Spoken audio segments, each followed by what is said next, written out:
Herkese merhaba. Kanalıma hoş geldiniz. Bugün sizlerle son zamanların favori modeli olan Valentino'nun örneğini yapacağız sizinle. Ben ufak bir çalışma bu şekilde yaptım. Ben bunu Milano rafyayla denedim. Hani görünüşü bu şekilde. Model çantanın orijinalinde de göründüğü gibi aynı 3 model üzerine kurulmuş. Biz de şimdi ben makrome iple küçük bir parça olarak 2 model üzerinden göstereceğim. Sadece sayıları belli olduğu için bunu isterseniz 3 modelde değil de ister arttırarak 4 model, 5 model, yani kullanacağınız amaca göre değişecektir modelin uzunluğu, kısalığı. Bunu her türlü yerde kullanabilirsiniz. Örneği her türlü yerde kullanabilirsiniz. Çok şık bir örnek ve çok zevkli bir örümü de var. Şimdi başlayalım. Ben şimdi bu sefer örneği şimdi bunu devam edeceğim için ben bunu başlarken de biraz fazla çekmiştim. Hesaplarım denk gelsin diye. Şimdi ben makrome ile örneği göstereceğim. Açık renk ipim yoktu. Ben koyuyla ikisini tercih ettim. Şimdi bu açık krem rengiyle, bej rengiyle ve siyahla yapacağız örneği. O yüzden siyah pek belli olmayacağı için ilk başta krem rengiyle başlangıç yapalım. Modelimiz sık iğne, trabzan ve fıstık olarak oluşuyor. İlk başta zincir çekerek örneğimizi kurmaya başlayalım. Modelimiz 18 sık iğne üzerine kurulu ve başta ve sonda olmak üzere 2 tane de fazladan çekip, yani 18 artı 2 yapıp modelimizi kuracağız. Şimdi başlayalım. 1 2 3 4 5 6. Bu arada 1,5 milimlik makrame ipi kullanıyorum şu anda ve 3 milimlik bir tığ kullanıyorum. Şu anda silinmiş ama 3 milimlik bir tığ kullanıyorum. Tığ seçimleriniz her zamanki gibi elinize ve kullanacağınız ipe göre değişiklik gösterecektir. 2, 4, 5, 6, 7, 8, 9, 10, 11, 12, 13, 14, 15, 16, 18. Şu anda ilk bir tane motifin sayısını çektik. Bundan 3 tane daha yapıyoruz. 2, 3, 4, 5,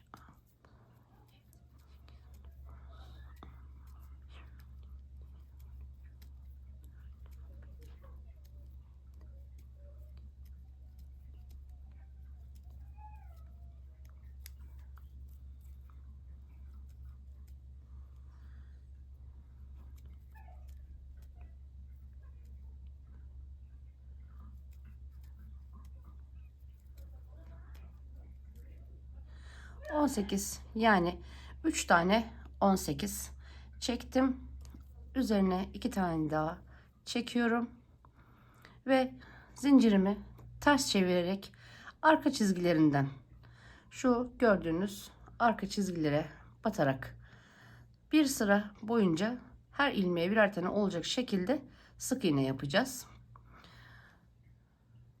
Arka noktaya, arka çizgiye battım. Tığımla ipimi çektim. Tığımda 2 tane var. İkisini birden çıkardım ve sık iğnemi oluşturdum. Hemen yanındakine batıyorum. Çekiyorum ve sık iğnemi oluşturdum. Bir yanındakine batıyorum. Sıra sonuna kadar her birine birer tane olacak şekilde sık iğnelerimi yaparak sıra sonuna kadar geliyorum.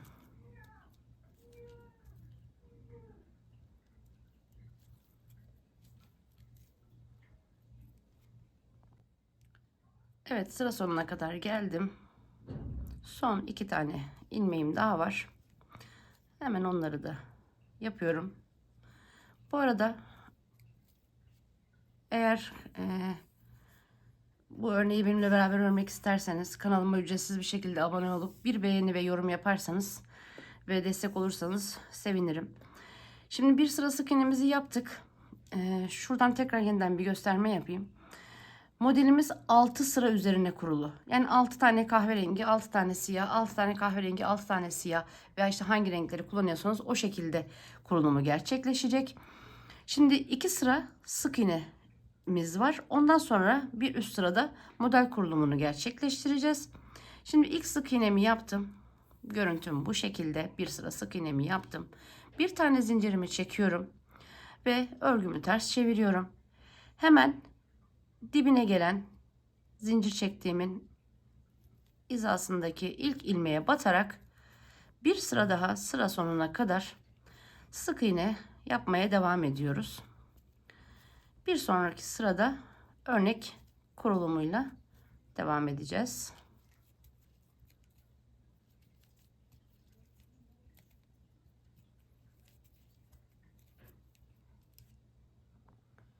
Evet, sıra sonuna kadar geldim. Yine son 2 ilmeğimdeyim.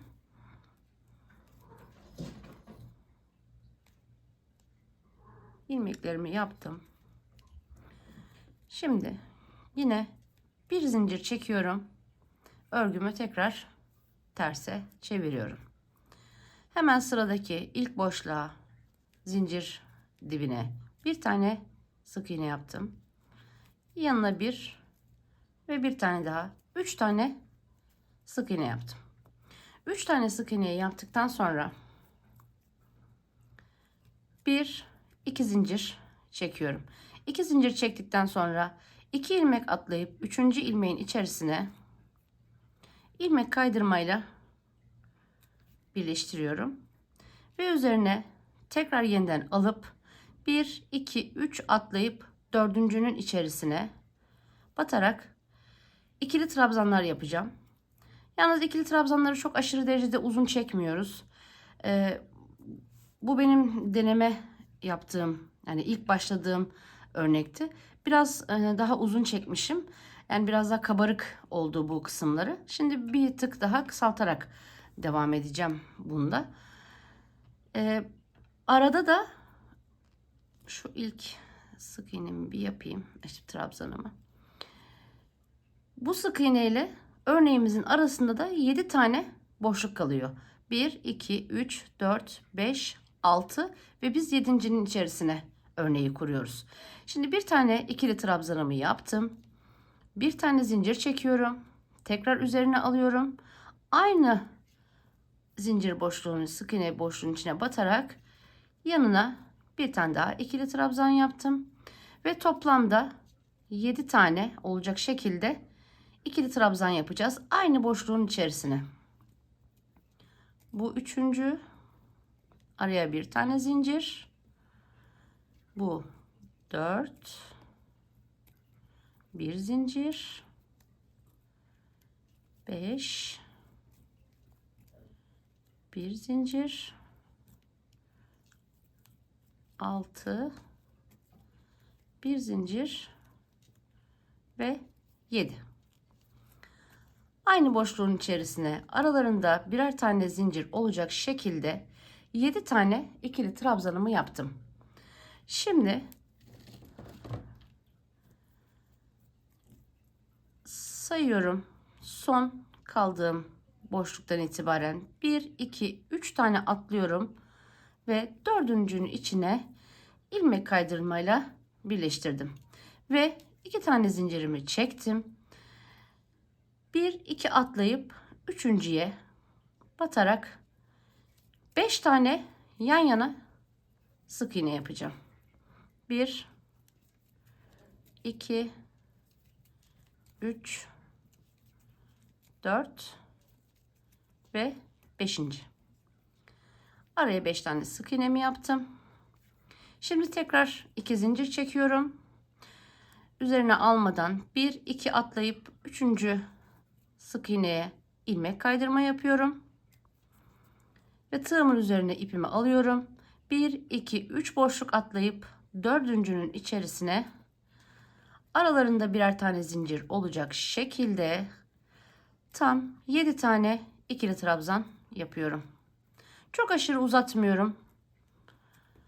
Trabzanlarımı normal bir şekilde yaparak Ve aralarında birer tane zincir çekerek tekrar 7 taneyi yapıyorum.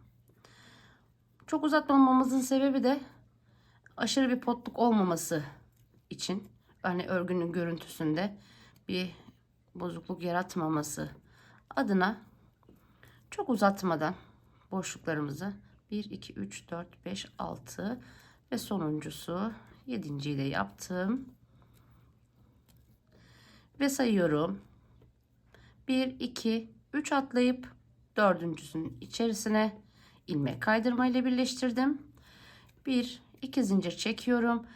2 boşluk atlayıp üçüncüye batarak 5 tane sık iğnemi yapıyorum. 3 4 ve 5. Gördüğünüz gibi ilk trabzan tepelerim oluşmaya başladı. Şimdi tekrar yeniden 2 tane zincirimi çektim. 2 boşluk atlayıp üçüncüsünün içerisine ilmek kaydırma ile birleştirdim. Tığımın üzerine doladım. 1 2 3 ve dördüncü boşluğun içerisine 7 tane, aralarında birer tane zincir olacak şekilde ikili trabzanlarımı tekrar yapıyorum. Örnek kurulumu çok zevkli, çok da hızlı ilerleyebilecek bir örnek. Renk değişimleriyle beraber istediğiniz dilediğiniz renklerde çalışabilirsiniz. İstediğiniz uzunlukta çalışabilirsiniz.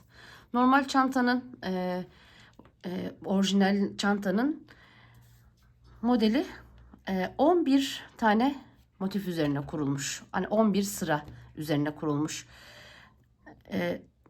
7 tane, pardon, 6 tane açık renk veya kahverengi, işte açık hangi renk kullanacaksanız, 5 tane de siyah olarak yan yana bu şekilde kullanılmış.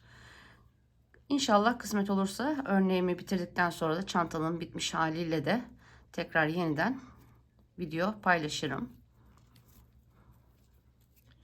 1 2 3 4 5 6 ve sonuncu 7.'yi de yaptık. 1 2 3 boşluk atladım, dördüncüsünün içine ilmek kaydırma, 2 tane zincir, 1 2 atladım ve üçüncüye batarak en başta yapmış olduğumuz gibi 3 tane sık iğne ile sıramızı bitiriyoruz. Başta ve sonda 3'er tane sık iğne yaptık. Aralarda 5'er tane sık iğne yaptık. Şimdi geldik fıstık noktasına. Bir tane zincirle örgümü tekrar ters çeviriyorum. Hemen dibine batarak yan yana 2 tane sık iğne yapıyorum bu sırada. 2 tane sık iğnemi yaptıktan sonra yine 2 tane zincirimi çekiyorum. Üzerine aldım ipimi, tığımın. Bu yapmış olduğumuz trabzanların bu ara boşluklarına, ilk ara boşluğa, bu 2 zincir yaptığımız şu boşluk hariç, bu aradaki boşlukları kullanarak 6 tane fıstık yapacağız. Üzerine aldım, boşluğuma battım. Çok hafif bir şekilde uzatıyorum. Gene çok aşırı derecede uzatmayacağım. Potluk yaratmaması açısından çok aşırı uzatmadan 1 üzerine aldım. 2 üzerine aldım ve üçüncüyü aldım. Tığımın üzerindeki ilk yapmış olduğum, tığımın üzerindeki bu hariç, ilk zincir hariç hepsinin içerisinden geçiriyorum ve tığımın üzerinde 2 tane kaldı. O ikisini de bir geçiriyorum. Bu şekilde fıstığımı yaptım. Yine arada bir tane zincirim var. Üzerine aldım.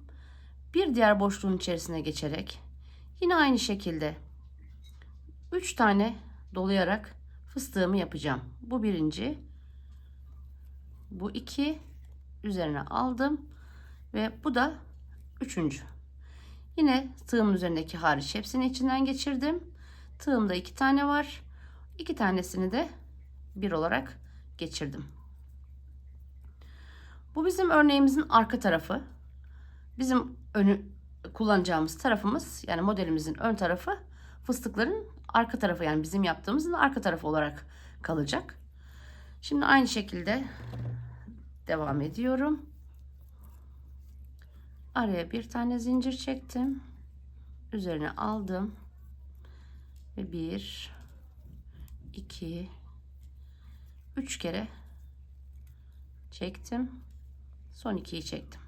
Burada dikkat etmeniz gereken tek nokta, çekeceğiniz fıstıkların boyutlarının birbirine eşit olması, aynı uzunlukta olması.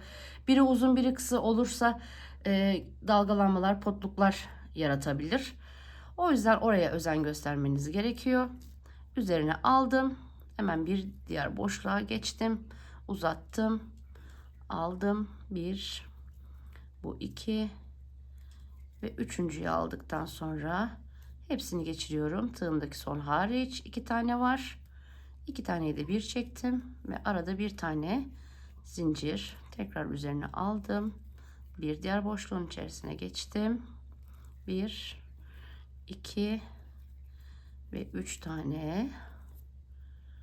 Şu anda bu 5. oldu. Araya bir tane zincir ve son boşluğumun içerisine de 1, 2 ve üçlü fıstığımı yaparak bu şekilde tamamladım. Gördüğünüz gibi ön taraftan görüntüsü bu olacak. Bu şekilde. Arka taraftan da böyle. Şimdi tekrar yeniden 2 tane zincir çekiyorum. Bu arada yapmış olduğumuz 5 tane sık iğne vardı. Bu 5 tane sık iğnenin baştaki ve sondaki hariç ortadan, yani ikinciden batarak araya 3 tane sık iğne yapıyorum. 1, 2 ve 3.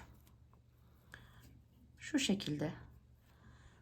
Aradaki 5 tane sık iğnenin birincisini ve sonuncusunu bıraktım. Tam orta kısmına gelecek şekilde ikincisinden başlayarak 3 tane sık iğnemi yaptım. Tekrar 2 tane zincirimi çekiyorum. Tığımın üzerine doladım. Ve ilk trabzan boşluğuna, bu en alt sıradaki bu boşluk değil, bir üsttekinden aradan başlayarak tekrar yeniden aynı boyutlarda çekecek şekilde üçlü fıstıklarımı yaparak sıra sonuna kadar devam edeceğiz.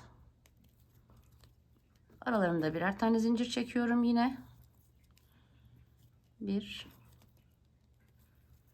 2 ve 3. Bir zincir. 1, 2 ve 3. Bir zincir.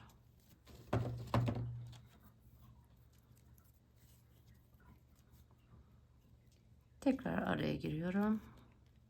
1, 2 ve 3. Topladım. Tığımda 2 tane var, onları da çıkardım. Araya bir zincir. Bir sonraki boşluğum.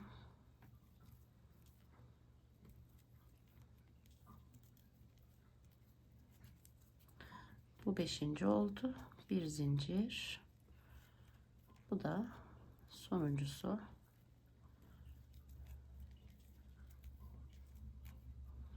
Tekrar 2 tane zincir çekiyorum. Arada yapmış olduğum 5 tane sık iğne var.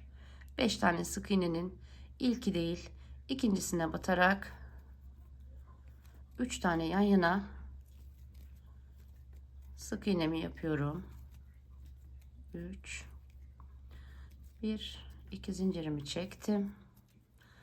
Üzerine aldım ve son fıstıklarımı da yapıyorum.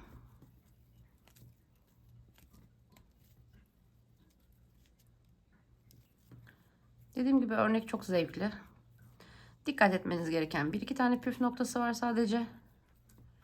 Fıstıkların uzunluklarının birbirine eşit olması ve arada kurduğunuz bu trabzanların boyutlarının çok aşırı uzun olmaması. Ve makrome ipte de aynı kağıt ipte de geçerli olduğu gibi el ütüsü yaparak mutlaka örgünüzü düzeltin. Şu şekilde sürekli el ütüsü yaparak örneğimi düzeltiyorum.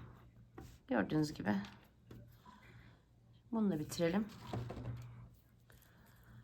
Bir zincir.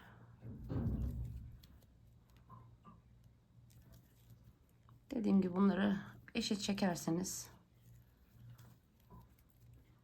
güzel bir görüntüye sahip olacaktır örgünüz.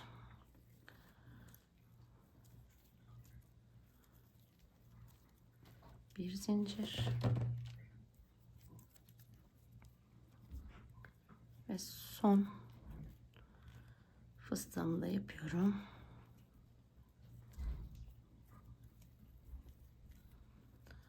İki tane zincirimi çekiyorum. Sonda bildiğiniz gibi 3 tane sık iğnem vardı. Birincisine atlıyorum ve ikincisine batarak 2 tane yan yana sık iğnemi yapıyorum. Tekrar bir zincir çekiyorum. Örgümün tersine döndürüyorum. Gördüğünüz gibi şöyle. Şimdi bu sırada sık iğnelerimizi tekrar yapacağız. Örneğin modelin kurulumu 2 tane sık iğne, 2 sıra sık iğne, bir sıra trabzanlı olan sıra, bir sıra fıstık sırası ve arkasından 2 sıra yine sık iğne yapacağız. Şimdi sık iğneleri bir zincir çektim, döndüm. Hemen ilk boşluğa batarak birinci sık iğnem. Buradaki boşluğum ikinci sık iğnem. Arada 2 tane zincir çekmiştik. 2 tane zincirin içerisine yine 2 tane sık iğne. Fıstık tepesine bir tane sık iğne ve fıstık aralarına birer tane sık iğne olacak şekilde devam edeceğiz. Bir fıstık tepesi, bir tane ara boşluk, bir tepe, bir boşluk, bir tepe, bir boşluk,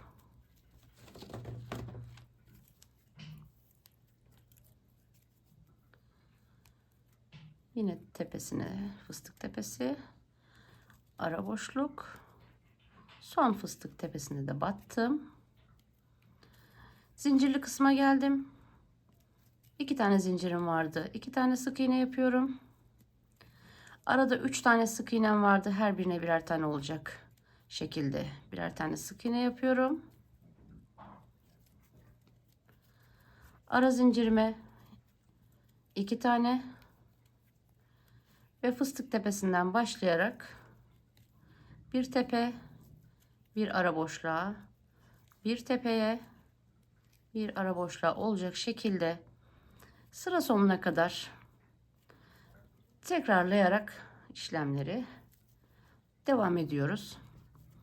Bir sonraki sırada yine bir sıra daha sık iğne tepemiz var. Sık iğne sıramız var, pardon. Ondan sonra diğer renge geçiş yapacağız. Araya battım.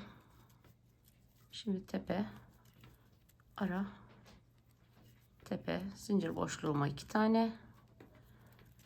2 zincirim vardı. 2 tane sık iğne. Aradaki 3 tane sık iğnenin tepesine 3 tane.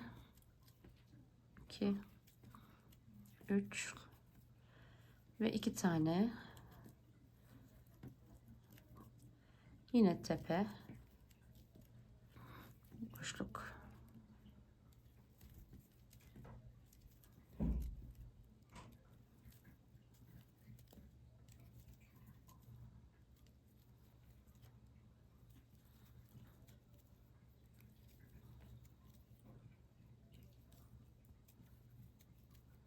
Şimdi modelimiz bu şekilde devam edecek. Şimdi bir sıra daha sık iğne yapacağız bunun üzerine. Son sık iğnelerimi de yapayım. 2 tane. Burada da 2 tane vardı. Bu 2 taneyi de yapıyorum. Yine bir tane zincir çekiyorum. Örgümü ters çeviriyorum. Ve bir sıra daha her bir ilmeğe birer tane olacak şekilde sık iğne yaparak devam ediyoruz. Bir sonraki sıraya renk geçişimizle devam edeceğiz. Diğer renge geçeceğiz.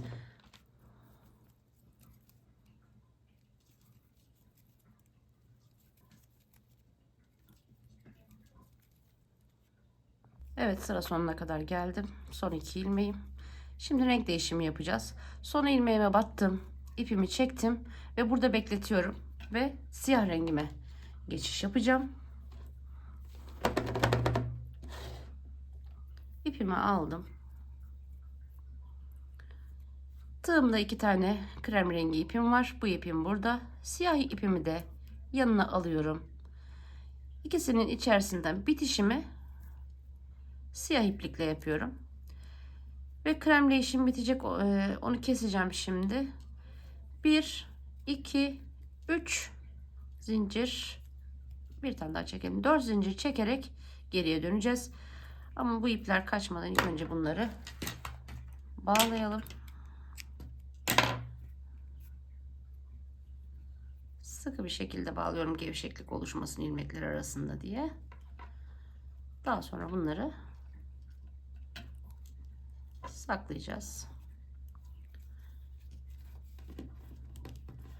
Bu arada örneğimiz de bu şekilde görüntümüz. 4 tane zincir çekmiştim. Örgümü ters çeviriyorum. Üzerine aldım.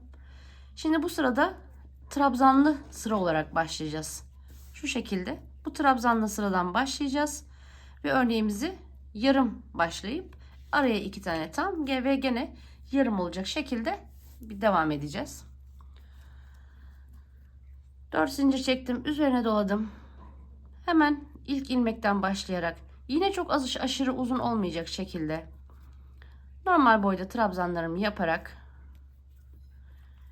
3 tane bu sıra başındaki zinciri de sayarak aralarında yine bir tane zincir olacak şekilde 3 tane ikili trabzan yapıyorum.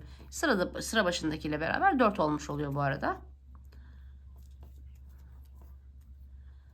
4 tane trabzanımı yapmış oldum. Şimdi hemen ilk sıradaki ilmekten sayarak 1, 2, 3 tane atlıyorum. 4. ilmeğin içerisine ilmek kaydırma ile birleştirdim. 2 tane zincirimi çekiyorum. 1, 2 zincir boşluğu atlayıp sık iğne atlayıp 3.'den itibaren 5 tane sık iğne yapıyorum. 3, 4, 5.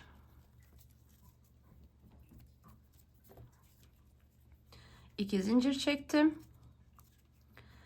1, 2 zincir boşluğu 2 sık iğne atladım. Üçüncüsünün içerisine batarak ilmek kaydırma yapıyorum. Ve tığımın üzerine aldım. 1, 2, 3 ve 4. boşluğun içerisine gelerek tekrar yeniden ikili trabzanlarımı aralarında birer tane zincir olacak şekilde buraya yapıyoruz. Örnek kurulumunda şöyle bir püf noktası daha. Bu yaptığımız yelpaze mi diyeyim artık, yelpaze diyelim, yani orta kısım yelpazeye benziyor çünkü. Bu bir alt sıradaki 3 tane sık iğnenin tam orta kısmının hizasına denk geliyor örneğin kurulumu. Bir örnek bu arada kalacak şekilde, bir örnek de tepeye gelecek şekilde böyle devam ediyor. Araya bir tane zincir çektim. Yine aynı boşluğun içerisine batarak 7 tane ikili trabzanımı yapıyorum. Şimdi fark ettim, bu ipim benim bir tık daha kalınmış. Alttaki ipim biraz daha ince. Bu biraz daha kalın çıktı. 1, 2, 3, 4, 5. Araya bir zincir. 6 ve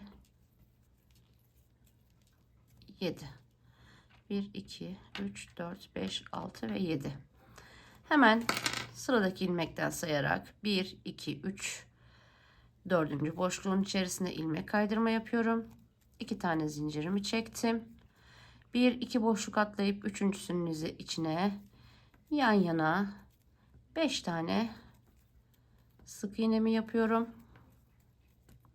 3 4 ve 5.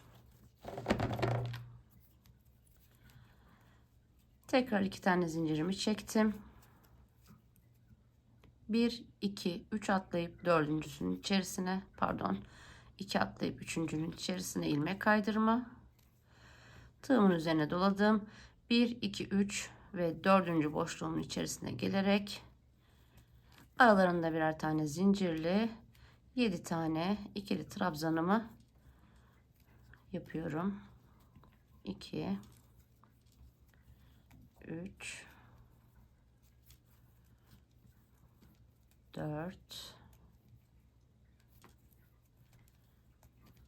5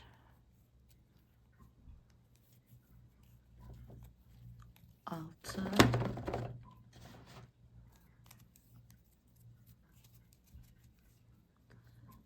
bir zincir ve yedinciyi yaptım. 1 2 3 sık iğne atladım. Dördüncüye ilmek kaydırma, 2 zincirimi çektim, 2 atladım. Üçüncüden başlayarak 5 tane sık iğnemi yapıyorum. 4 5 2 zincir, 2 boşluk atlayıp üçüncüsünün içerisine ilmek kaydırma ve tığımın üzerine aldım. 1 2 3 boşluk atladım ve dördüncünün içerisine, yani en son ilmeğe denk geliyor. En son ilmeğe içerisine yine 3 tane, aralarında biraz gevşek kaldı, aralarında birer tane zincir olacak şekilde 4 tane ikili trabzanımı yapıyorum. 1 2 3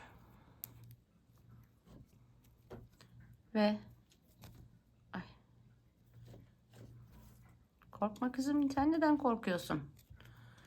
Dördüncü ikili trabzanımı yaptım ve 1 2 zincir çekerek geri dönüyorum.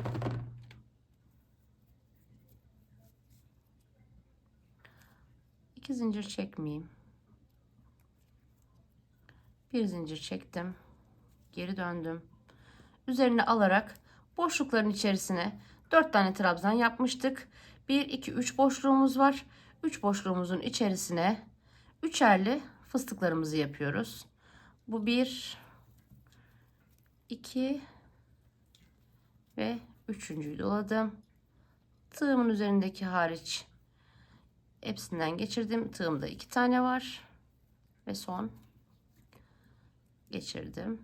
Bir tane zincir çekiyorum aralarına, diğer trabzan boşluğuna geçiyorum ve oraya da bir üçlü fıstık yapıyorum. 2 3 tığımda 2 tane var, hepsinden geçirmiyorum. 2 taneyi tekrar geçiriyorum. Bir zincir üzerine aldım. Sütlaç ipimi verir misin?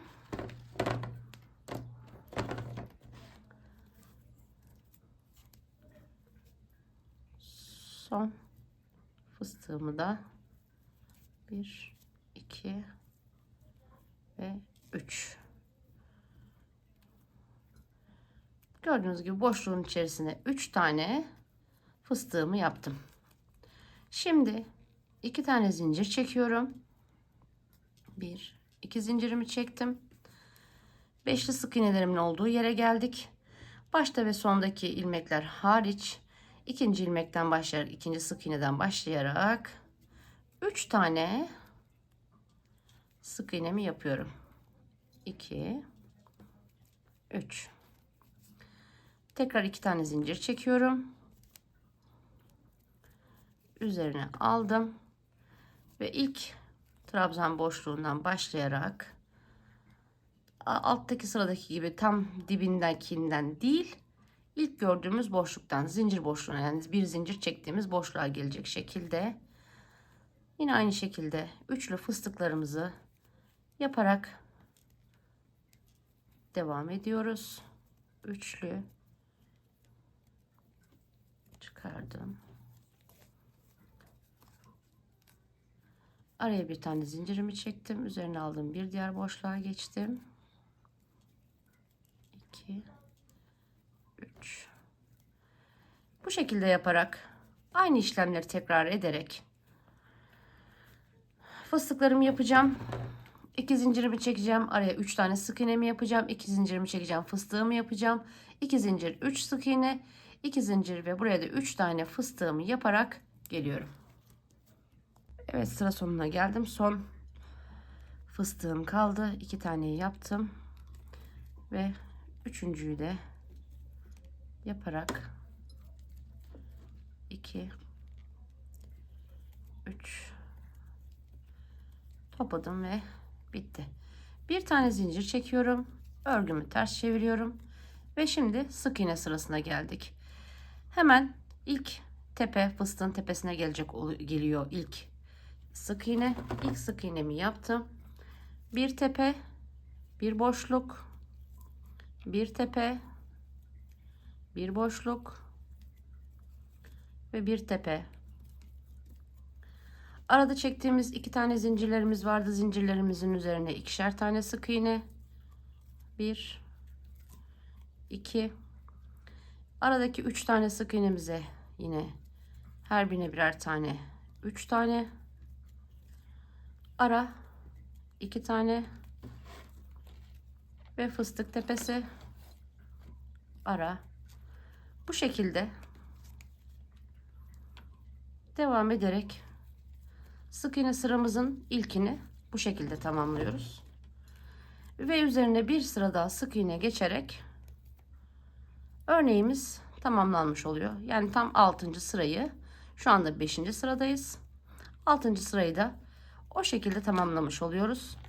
Son 6. sıranın sonunda, sık iğne sırasının sonunda renk değişikliği yaparak diğer rengimize geçiş yapıyoruz. Ve bu sefer sık iğnelerle başlıyoruz. 3 tane sık iğnemizi yapıyoruz.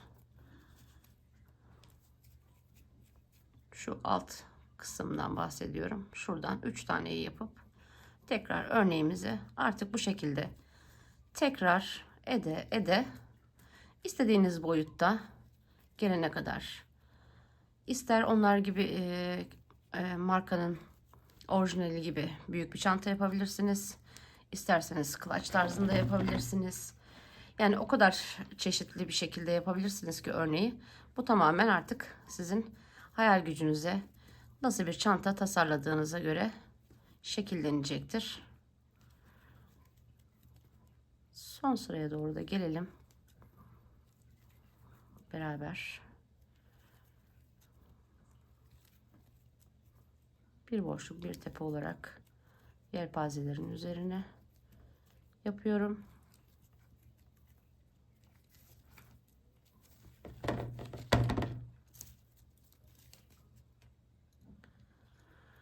Son tepe. Arada 2 tane. 3 tane sık iğne üzeri.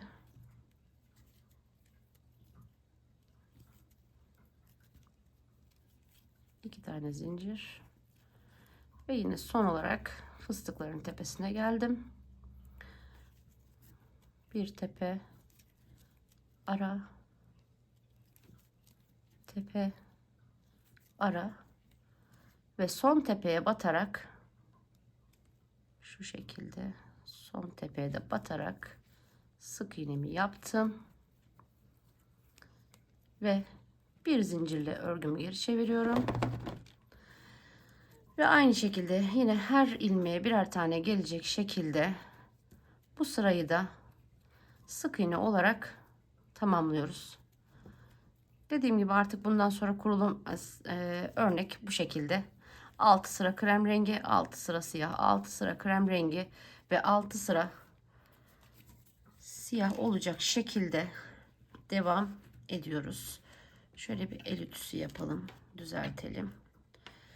Makrome ile de gerçekten çok güzel bir görüntüsü oldu. Bunu dediğim gibi rafyayla da yapabilirsiniz, kağıt iplikle de yapabilirsiniz. Yani her ipe rahatlıkla uyum sağlayacak pamuk makrameyle yapabilirsiniz. İp seçiminiz, isterseniz koton ipliklerle de çalışabilirsiniz. Bundan bir kazak yapabilirsiniz, bluz yapabilirsiniz. Yani her şeye uyum sağlayabilecek bir örnek. Çok zevkli bir örnekte. Çok da hızlı ilerliyor gerçekten. Görüntümüz, son halimiz bu şekilde. Beni izlediğiniz için teşekkür ederim. Yine tekrar eğer benimle beraber ördüyseniz ve beğendiyseniz kanalıma ücretsiz bir şekilde abone olarak bir beğeni ve yorum yaparak bana destek olursanız sevinirim. Yepyeni bir örnekte, yeni bir modelde görüşmek üzere. Hoşça kalın diyorum. Kendinize iyi bakın. Allah'a emanet olun.